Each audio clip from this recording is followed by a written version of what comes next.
They were told they could walk freely inside the camp.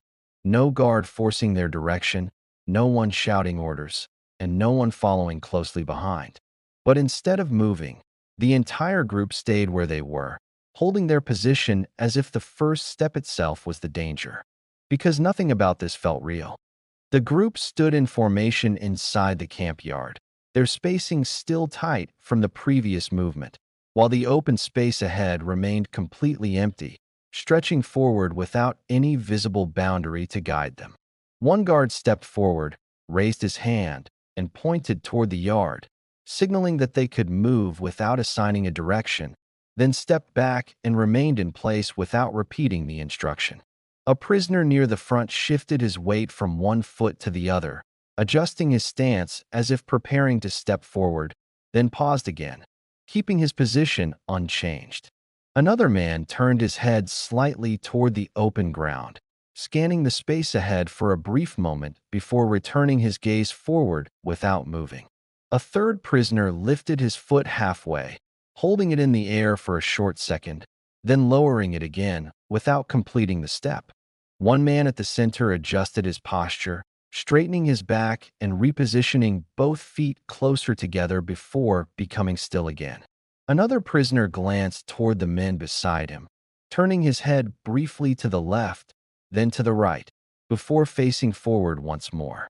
A man near the front finally took a single step forward, placing his foot carefully, then stopping immediately after, holding his new position without continuing.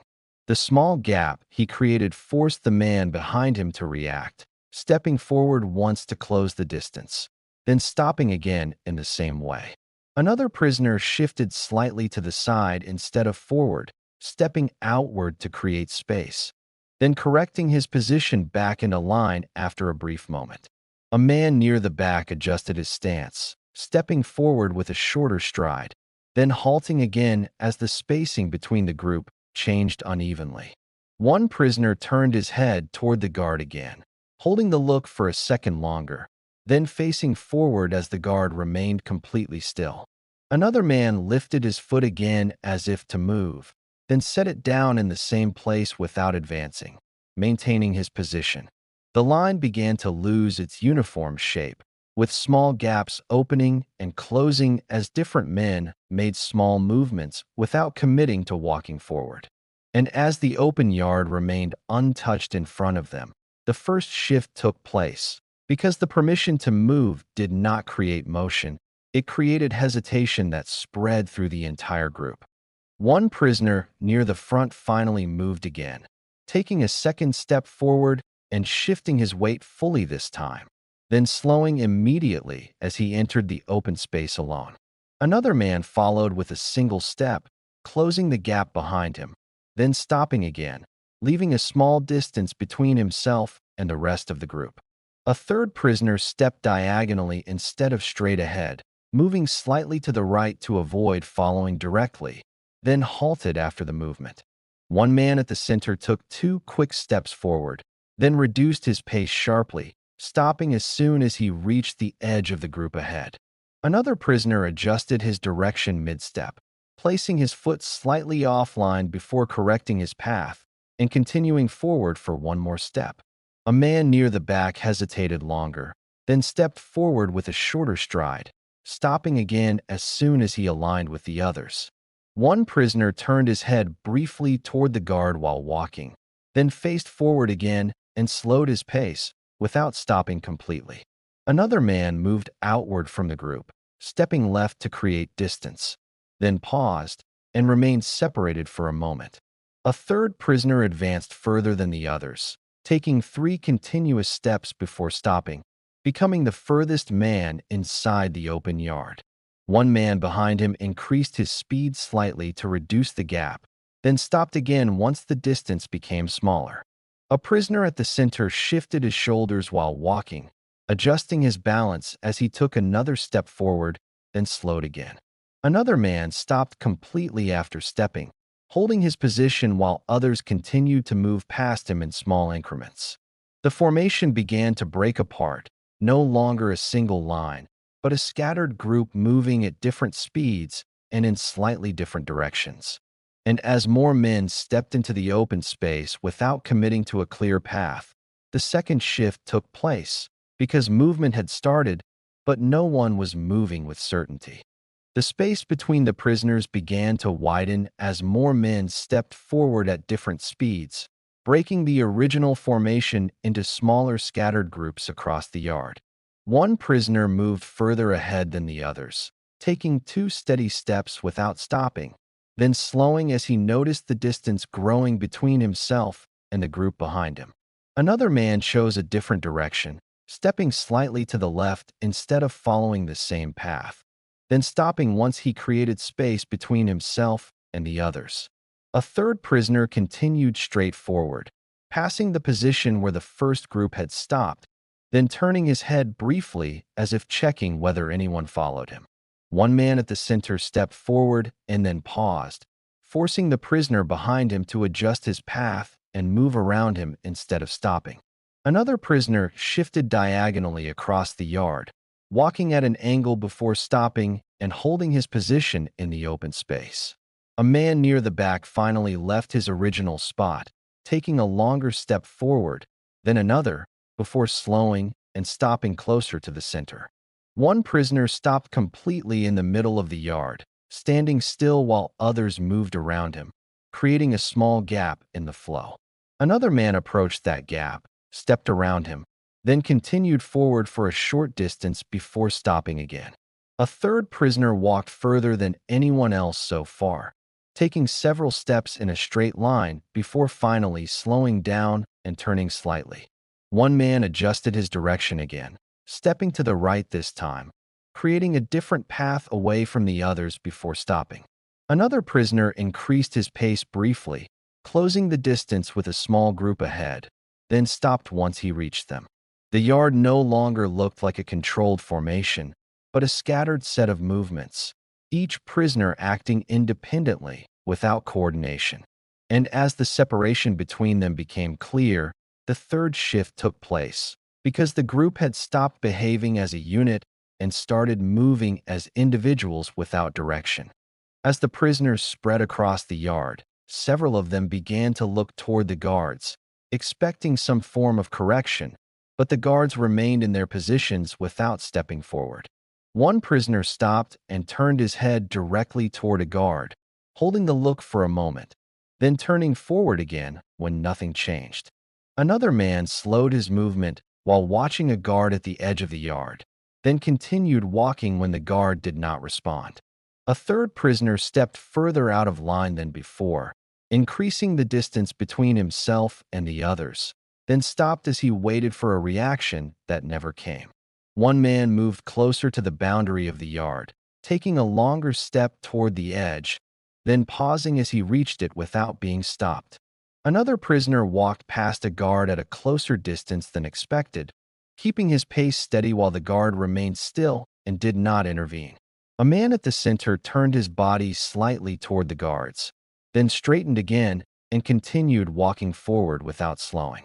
One prisoner raised his head higher, scanning the guards' positions while continuing to move, then lowered his gaze again as nothing changed. Another man adjusted his direction toward a guard, stepping closer by a few meters, then stopping and holding his position. A third prisoner moved away from the guards instead, stepping back toward the center of the yard, then stopping as he reached a new position. One man stood still for a moment while others moved around him, then stepped forward again once the space opened in front of him. Another prisoner walked in a straight line across the yard, passing between 2 guards without being addressed, then slowed after clearing the space. The lack of response remained consistent. No movement, no orders, and no attempt to restore the formation that had already broken apart. And as the guards continued to observe without reacting, the fourth shift took place. Because the absence of control no longer created hesitation, it allowed the movement to expand without limits. As the silence from the guards continued, several prisoners began to move with more intention, shifting from short, hesitant steps into longer, more direct movements across the yard. One prisoner near the edge took a longer stride toward the boundary, placing his foot closer than before, then pausing briefly before taking another step in the same direction. Another man changed his path completely, walking across the yard at an angle instead of following any visible line, then slowing as he reached open space. A third prisoner moved toward a structure at the far side, stepping steadily until he reached its edge, then stopping and turning slightly to look back across the yard. One man at the center increased his pace for several steps, closing the distance with a small group ahead, then stopped once he reached them without continuing further. Another prisoner stepped past a point where others had stopped earlier, moving further into the open area before halting and holding his position. A man near the back crossed through the center of the yard, walking between two scattered groups before stopping in a new position. One prisoner approached the boundary line more directly, taking 2 steps forward and then a third, then stopping just short of the edge without being stopped. Another man shifted direction again, stepping away from the boundary and moving back toward the center, then slowing as he rejoined the flow of movement. A third prisoner walked further than before, taking several uninterrupted steps until he became one of the furthest men from the original formation, then paused. One man near the center stepped forward again after stopping, continuing for another short distance before halting once more.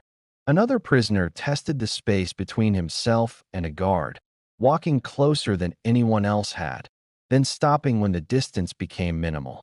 The yard now held multiple paths, different directions, and varied distances, with no single pattern guiding the movement anymore. And as more prisoners continued to test how far they could move without being stopped, the fifth shift took place, because the hesitation had turned into controlled testing and the limits were no longer clear. As the movement across the yard continued, the pace began to stabilize, no longer driven by hesitation or testing, but by repeated actions that started to form a new pattern. One prisoner who had reached the edge turned back toward the center, taking 2 steady steps before slowing and stopping among the others. Another man who had been standing still for several seconds stepped forward again, continuing in a straight line before reducing his pace and holding position. A third prisoner moved from the center toward a different direction, walking with more consistency than before, then stopping at a new point without looking toward the guards. One man near the boundary shifted his stance and stepped back, increasing the distance between himself and the edge, then aligning himself with a nearby group. Another prisoner crossed the yard from one side to the other, moving between 2 small clusters before stopping at a position that remained stable. A man at the center took several controlled steps forward, then slowed and maintained his place without adjusting again. One prisoner who had been moving unpredictably earlier now walked in a straight line, stopping once and then remaining still without repeating the movement. Another man adjusted his position slightly, stepping closer to others, reducing the gaps that had formed earlier in the yard. A third prisoner stepped away from a group, then returned again, repositioning himself before becoming still.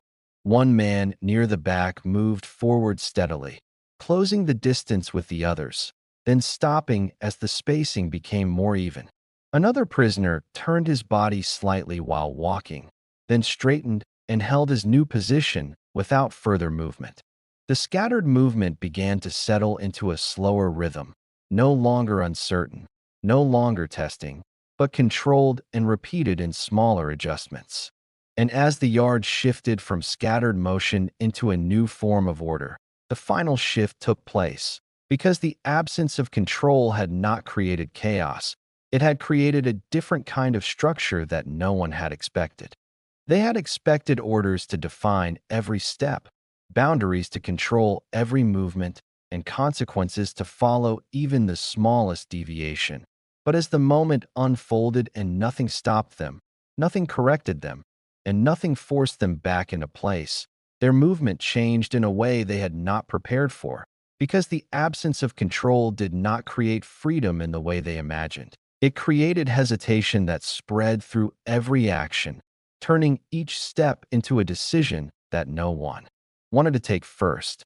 As the yard settled into a slower rhythm, with men adjusting their positions without urgency and holding their place without being told.